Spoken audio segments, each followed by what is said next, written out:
Hello everyone, welcome करता हूं मैं अपने यूट्यूब चैनल जुडिशियल अड्डा पे। और once again we are here with very very important MCQs on Indian constitution. जैसा कि हमने आपको प्रॉमिस किया था कि इंडियन कॉन्स्टिट्यूशन के एमसीक्यूज हम लोग डिस्कस कर रहे हैं। एक सीरीज चलाई गई है और पार्ट 1 इसका डिस्क्रिप्शन में हमने लिंक दे दिया है। पार्ट 1 आप देख लीजिएगा इस वीडियो का। ये पार्ट 2 है। ऐसे ही पार्ट 3 पार्ट 4 यानी कि ऐसे ही टॉपिक वाइज एमसीक्यूज हम डिस्कस करेंगे इंडियन कॉन्स्टिट्यूशन पे। एक बार इंडियन कॉन्स्टिट्यूशन खत्म हो जाएगा फिर we will take another subject, another law हम लोग लेंगे, उस पर भी डिस्कस करेंगे। सो हमने पिछले क्लास में हमने डिस्कस कर लिया था कि जो बेसिक इंडियन हिस्ट्री, जो इंडियन कॉन्स्टिट्यूशन पे हिस्टोरिकल पार्ट था, जो कैरेक्टरिस्टिक्स नेचर से रिलेटेड क्वेश्चंस बन रहे थे आपके सामने हमने रखे थे, उसको हमने डिस्कस किए थे। आज हम लोग क्या डिस्कस करेंगे? आज हम लोग प्रियम्बल पे क्वेश्चंस लेके आए हैं। प्रियम्बल पे जितने सारे एमसीक्यूज आपके बन रहे हैं, जो आपकी जुडिशरी में आ सकते हैं, डीजीएस में आ सकते हैं, एमपी जुडिशरी में आ सकते हैं, बिहार जुडिशरी में आ सकते हैं, किसी भी जुडिशरी एग्जामिनेशन में आ सकते हैं, उसको आपके सामने रखा जाएगा। बट वीडियो को आगे बढ़ाने से पहले मैं आपसे रिक्वेस्ट करूंगा कि अगर अब तक आपने हमारे इस चैनल को लाइक नहीं किया, सब्सक्राइब नहीं किया, शेयर नहीं किया, प्लीज सब्सक्राइब करिए। सब्सक्राइब करने के बाद बेल आइकन को प्रेस करना ना भूले ताकि आने वाले वीडियोस आपको मिल सके। और साथ ही साथ कमेंट करिए, शेयर करिए, लाइक करिए। अगर आपको लगता है कोई क्वेश्चन गलत फ्रेम हो गया है, जिसका आंसर मैं गलत बता रहा हूं गलती से, तो आप यू आर मोस्ट वेलकम, आप कमेंट में मुझे करेक्ट कर सकते हैं। और आने वाले दिनों में किस टॉपिक पे, किस सब्जेक्ट पे एमसीक्यूज हम लेके आए, उसको भी आप सजेस्ट कर सकते हैं, बता सकते हैं।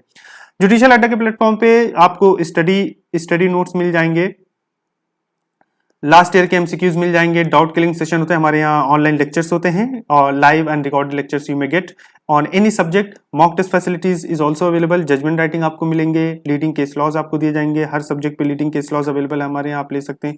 GK and current affairs discuss होते हैं, स्टेट वाइज प्रिपरेशन होते हैं, स्टडी मटेरियल भी आपको मिल जाएंगे।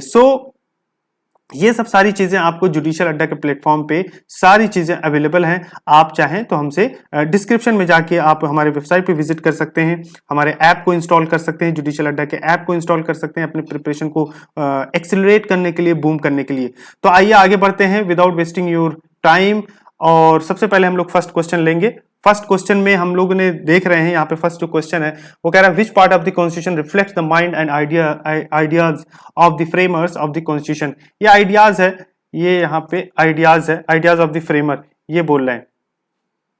तो इसका जवाब आप बता सकते हैं हमें। ऑब्वियसली बात है, प्रियम्बल। प्रियम्बल जो होता है कि जो लेजिस्लेचर के माइंड होते हैं उनको रिफ्लेक्ट करता है। तो भारतीय संविधान का जो प्रस्तावना है, प्रस्तावना से सारे क्वेश्चंस जो आपके सामने रखे गए हैं वो फ्रेमर्स का जो माइंड था, उनके दिमाग में जो चीजें थी उसको रिफ्लेक्ट करता है। तो आई थिंक ये मोस्ट सुटेबल आंसर है यहाँ पे, प्रियम्बल वाला हो गया। Preamble is the most suitable answer. आगे बढ़ते हैं, आगे हम लोग क्वेश्चन को देखते हैं इसी तरीके से। What are the 4 objectives mention in the preamble of the Indian constitution. बहुत ही बेसिक क्वेश्चन पूछ लिया है। सो कमिंग एग्जामिनेशन के लिए मैं आपको सजेस्ट करूंगा कि आप प्रीएम्बल जो है उसको याद कर ले, प्रस्तावना जो उसको याद कर ले, सो दैट आप समझ पाओ कि हाँ चीजें कैसे उसमें लिखी गई हैं, तो आप इसका जवाब दे पाओगे। अदरवाइज टेक्निकलिटी इसमें बहुत ज्यादा नहीं है, बस आप प्रीएम्बल पढ़े रहोगे, इस ऐसे सवालों का जवाब आप दे लोगे। सेकेंड थिंग कि आपको प्रीएम्बल से रिलेटेड कितने केस लॉज हैं उसको भी आपको जहन में रखना है, ध्यान में रखना है। व्हाइल डिस्कसिंग द क्वेश्चंस हम आपको बता देंगे कि कौन कौन से केस लॉज हैं जो आपको प्रस्तावना से संबंधित जितने भी केस लॉज हैं, और year by year, one by one कब कब आया वो अभी मैं डिस्कस कर लूंगा। बने रहिए हमारे वीडियो के साथ। और एक बार मैं फिर से रिक्वेस्ट करूंगा आप सभी लोगों से, अब तक आपने सब्सक्राइब नहीं किया, सब्सक्राइब करिए, बेल आइकन को प्रेस जरूर करिए। तो इसका आंसर आप बताइए। आई होप कि अब तक आपके जहन में चीजें आ गई होंगी। So most suitable answer is a part, justice, liberty, equality and fraternity. वहां पे डिस्कस किया गया है, प्रस्तावना जब आप देखेंगे तो वहां पे ये ऑब्जेक्टिव है। एक्चुअली में ये 4 ऑब्जेक्टिव है भारतीय संविधान की प्रस्तावना की। Next question, constitution of India secures to all its citizens. क्या सिक्योर करता है? Justice and equality, liberty, fraternity. तो I think all of the above है। मोस्ट सुटेबल जो आंसर होगा इसका डी वाला होगा, justice, equality, liberty and fraternity. ये सारी चीजें सिक्योर करता है। अच्छा, इसमें कह रहे हैं कि इनमें से कौन सा स्टेटमेंट जो गलत है, रॉन्ग है। तो पहला स्टेटमेंट है, preamble is a key to the understanding of the mind of founding fathers. Obviously बात है, करेक्ट है, ही है ये। Preamble embodies the ideas, faith and aspiration of the people, ये भी सही है। Preamble embodies the intention of the founding fathers and objective of the constitution, ये भी सही है। Preamble of the constitution has no importance, it is no more than an introduction to the constitution. ये तो बिल्कुल पढ़ने से ही पता चलता है कि यही गलत है, और ये डी वाला इसलिए करेक्ट आंसर हो जाएगा। आगे बढ़ते हैं, आगे सवाल हम देखते हैं। Preamble of the constitution declares India as. अब प्रीएम्बल में क्या डिक्लेयर किया गया, भारत को एज ए क्या बोला गया, सोशलिस्ट डेमोक्रेटिक रिपब्लिक या socialist sovereign socialist secular democratic Republic या सॉवरेन डेमोक्रेटिक रिपब्लिक या नन ऑफ द अबव। तो आई थिंक अब तक आप जान गए होंगे, सॉवरेन वर्ड भी इस्तेमाल हुआ है, सोशलिस्ट भी इस्तेमाल हुआ है, सेकुलर भी इस्तेमाल हुआ है, डेमोक्रेटिक रिपब्लिक भी इस्तेमाल हुआ है शब्द। तो भारतीय संविधान का जो प्रस्तावना है वो भारत को कहता है एक सॉवरेन कंट्री है, socialist secular democratic Republic country है। और आपको पता है सॉवरेन सोशलिस्ट ये सेकुलर, इसमें से सोशलिस्ट सेकुलर अमेंडमेंट के थ्रू एड ऑन हुए थे। Text of the preamble of the constitution of India aims to secure fundamental rights to all individuals. जो प्रीएम्बल का टेक्स्ट है वो भारतीय संविधान का, वो क्या मकसद है उसका, फंडामेंटल ड्यूटीज टू ऑल, नहीं ये नहीं है, dignity of the individuals and unity and integrity of the nation. तो ये मोस्ट सुटेबल आंसर ये हो जाएगा आपका सी वाला, करेक्ट है इसमें।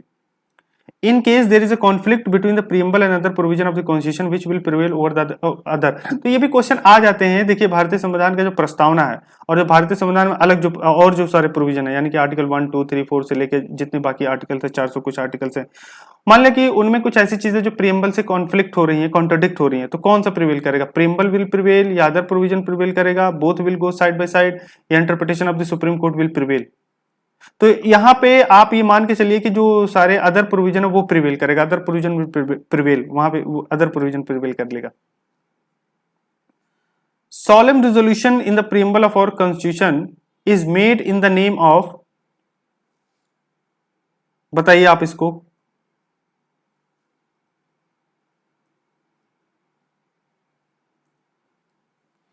so preamble of our constitution is made in the name of solemn resolution in the preamble। resolution क्या है preamble, एक तरीके से preamble resolution ही है जो कॉन्स्टिट्यूशन असेंबली ने रिजोल्यूशन पास किया था। Constitution assembly of free India, constitution of India, independent Indian independence act, people of India. तो we the people of India, solemn resolution in the preamble of constitution is made in the name of we the people of India। वहां पे starting we the people of India solemn ये ऐसे करके ना, तो वहां पे किसके नाम पे रिजोल्यूशन पास हुआ, पीपल ऑफ इंडिया, लोगों के नाम से, और लोगों ने अपने आप को ही अडॉप्ट किया, उस कॉन्स्टिट्यूशन को खुद को सौंपा है। तो ये बात आप ध्यान रखिएगा। Indian constitution has borrowed the ideas of preamble from the. अब ये भी इस तरीके से भी क्वेश्चन पूछ लेते हैं कि कौन सी चीजें कहां से ली गई थी, बोरो की गई थी। तो ये I think most important question आपके लिए एग्जामिनेशन में बन जाता है। तो मुझे लगता है कि एक बार थोड़ी सी चीजें हमें बता देनी चाहिए, यहाँ पे डिस्कस कर लेनी चाहिए। तो वन बाय वन मैं बता दे रहा हूं आपको कुछ चीजें जो आपको ध्यान में रखनी है। एक तो आप प्रीएम्बल देखिएगा, प्रीएम्बल कहां से बारो की गई। चलिए इस क्वेश्चन में तो यूएसए से बारो की गई, तो हमने आपको ये आपको बता दे रहा हूं कि डी वाला इसमें करेक्ट है।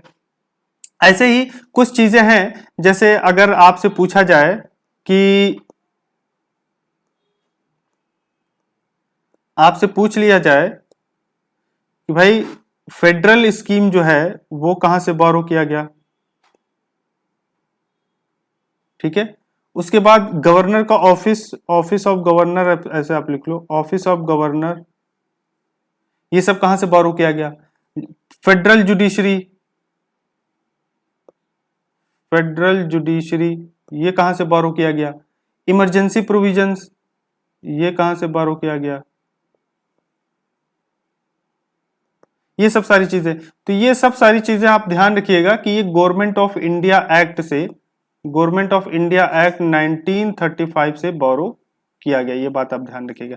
ऐसे बहुत सारी चीजें हैं, वीडियो लेंथी हो जाएगा, so this is not the full length class, rather it is just MCQs class, so that's why I am not going to discuss each and everything, but एक शॉर्ट में मैं बता दे रहा हूं आपको कई सारी चीजें जो आपके एग्जामिनेशन में आ सकती हैं। कहां से क्या चीज ली गई थी ये आपको पता होना चाहिए। डीपीएसपी पूछ लेता है कहां से लिया गया, तो इरिश कॉन्स्टिट्यूशन से लिया गया, आयरलैंड के कॉन्स्टिट्यूशन से कॉपी किया गया।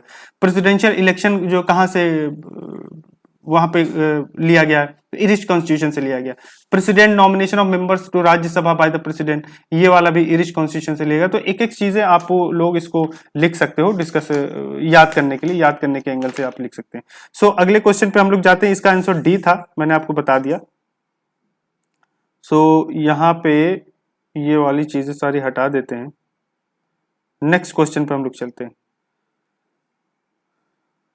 Preamble is the part of constitution, yes, no, may be, may not be. अब यहां पे मैं आपको केस लॉज बताना चाहूंगा कि आपको देखिए, सबसे पहले अगर प्रीएम्बल के कॉन्सेप्ट पे अगर हम बात करें, सबसे पहला जो केस था प्रीएम्बल के ऊपर वो था गोपालन versus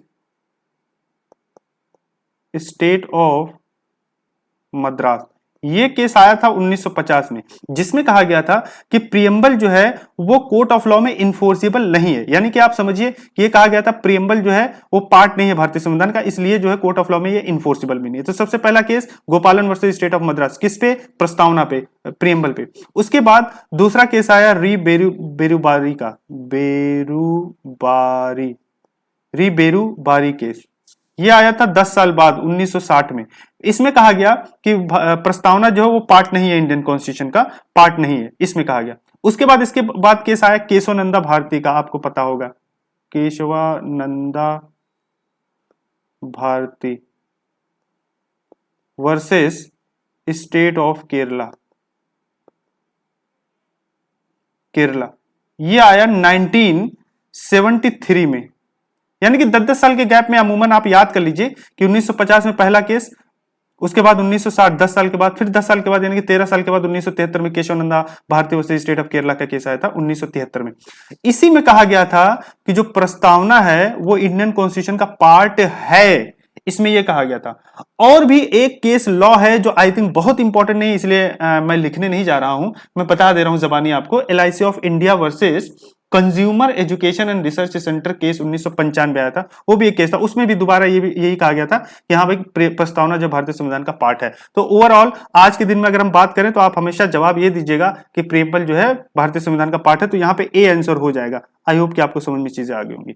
next question, which of the following statement is more correct. अब यहाँ पे कह रहा है कौन सबसे ज्यादा करेक्ट है।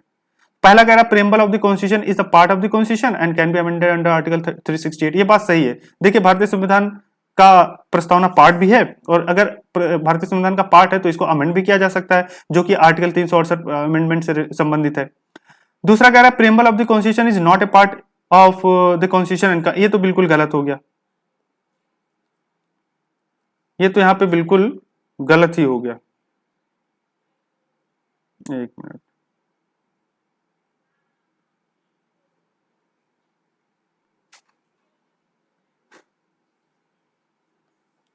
और next, preamble is the part of constitution and can be amended only if no change in the basic structure is made, ये भी बात सही है। Preamble can be amended by parliament simply by an objective resolution, तो ये सी वाला more correct है। देखिए भारतीय संविधान की प्रस्तावना को तो बदला जा सकता है, अमेंड किया जा सकता है, बट आप ऐसे अमेंड नहीं कर सकते कि उसका बेसिक स्ट्रक्चर हिल जाए। बेसिक स्ट्रक्चर हिल जाए मतलब बेसिक स्ट्रक्चर क्या है प्रस्तावना का, कोई आपसे ये सवाल पूछ ले तो आप क्या जवाब देंगे? बेसिक स्ट्रक्चर क्या है प्रियम्बल का? बेसिक स्ट्रक्चर आपको याद रखने हैं। बेसिक स्ट्रक्चर ये है कि भाई इंडिपेंडेंट जुडिशरी है, उसमें सोशलिस्ट है, डेमोक्रेटिक है, हमारा देश जो है डेमोक्रेटिक है ना, फेडरल स्ट्रक्चर है इंडियन कॉन्स्टिट्यूशन का। तो ये कुछ इसेंशियल फीचर है हमारे संविधान का, या आप कह लो डुअल गवर्नमेंट है, कॉन्स्टिट्यूशन की सुप्रीमेसी है, ये सब सारी चीजें ये बेसिक स्ट्रक्चर है। तो डेमोक्रेटिक, सोशलिस्ट और रिपब्लिक, ये सब अगर हिलना नहीं चाहिए, इन सब पे इफेक्ट नहीं पड़ना चाहिए। हाँ बाकी आप अमेंड कर सकते हैं, इसमें कोई इशू नहीं है, अमेंडेबल है। भारतीय संविधान की जो प्रस्तावना वो अमेंडेबल है, ये बात आप याद रखिएगा। तो C is the most suitable answer है, इसलिए आप मोर करेक्ट आप बोल सकते हो कि यहाँ पे मोर करेक्ट सी ही है। तो आगे और बढ़ते हैं हम लोग 12 पे। Preamble to the Indian Constitution is not a part of Constitution, ये गलत है। A part of the Constitution but it neither confers any power nor imposes any duties nor can it be of any use in interpreting other provision, नहीं ये बिल्कुल गलत है। A part of the Constitution and can be of use in interpreting other provision of the Constitution in cases of ambiguity, C वाला बिल्कुल सही जवाब है। तो C is the correct answer। I think आपको भी समझ में चीजें आ रही होंगी। नेक्स्ट क्वेश्चन ये कह रहे हैं कि आप बताइए कि consider the following objectives stated in preamble of the constitution. भारतीय संविधान में कुछ ऑब्जेक्टिव्स हैं, वो आपने अभी देखा पिछले क्वेश्चंस में, दूसरे तीसरे क्वेश्चन में। यहाँ पे देखिए क्वेश्चन किस तरीके से फ्रेम किया इन्होंने। Equality of status end of opportunity, fraternity assuring the dignity of the individual, justice social economic and political, liberty of thought expression belief. कह रहे हैं कौन सा करेक्ट है, करेक्ट ऑर्डर में लगाइए। Correct order in the sense कि preamble में जिस हिसाब से लिखा गया है, जिस पहले कौन सा आया है, पहले कौन सा प्रीएम्बल में आया, जस्टिस आया है, लिबर्टी आया है, इक्वालिटी आया है, या फ्रेटर्निटी आया है। तो सबसे पहले आप ऐसे याद कर लीजिए A B C D E F, E F को आप तीसरे और चौथे नंबर पे रखिए ऐसे याद करने के लिए, ई एफ।